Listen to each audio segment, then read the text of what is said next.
आपल्या मुलांना नेहमी काहीतरी हेल्दी भेटावं हा प्रत्येक आईचा प्रयत्न असतो, नाही का बरं? चला तर मग आज अशाच प्रकारचा एक हेल्दी आणि टेस्टी नाश्ता बनवूया जो मुलांना खूप आवडणार आहे. त्यासाठी मी इथे 1 वाटी पोहे स्वच्छ धुवून त्याला भिजत ठेवलेले आहेत. ते भिजतील तोपर्यंत आपण वाटाणे जे आहेत ते सोलून घेऊयात. अशा प्रकारे मी इथे फ्रेश वाटाणे घेतलेले आहेत, जे आत्ता मार्केटमध्ये इझिली अवेलेबल आहेत. त्यामुळे थंडीच्या दिवसांमध्ये खूप इझिली आपल्याला हे वाटाणे जे आहेत ते भेटून जातील. चला तर मग आता हे सोललेले वाटाणे आपण मिक्सरमध्ये बारीक करून घेऊयात. संपूर्ण वाटाणे मिक्सरमध्ये अशा प्रकारे फिरवून घ्यायचे आहेत. तुम्ही पाहू शकता अशा प्रकारे.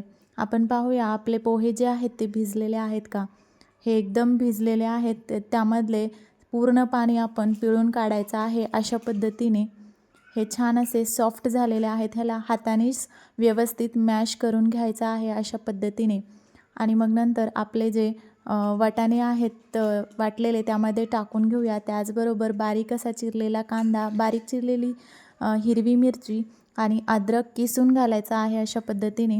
ह्याने खूप छान टेस्ट येते आपल्या टिक्कीजला.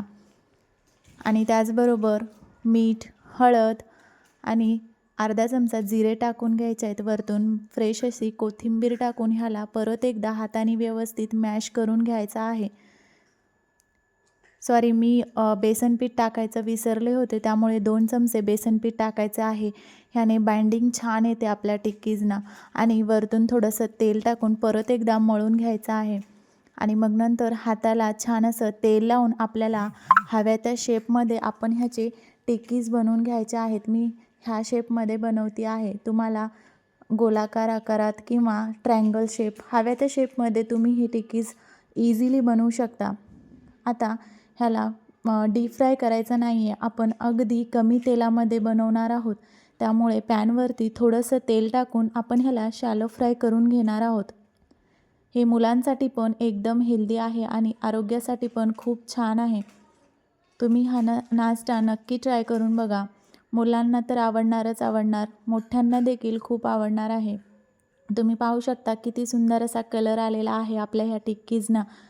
हे एकदम छान, दिसायला पण छान आणि खायला पण छान. तुम्ही पाहू शकता हे बाहेरून क्रिस्पी आणि आतून एकदम सॉफ्ट असे तयार झालेले आहेत.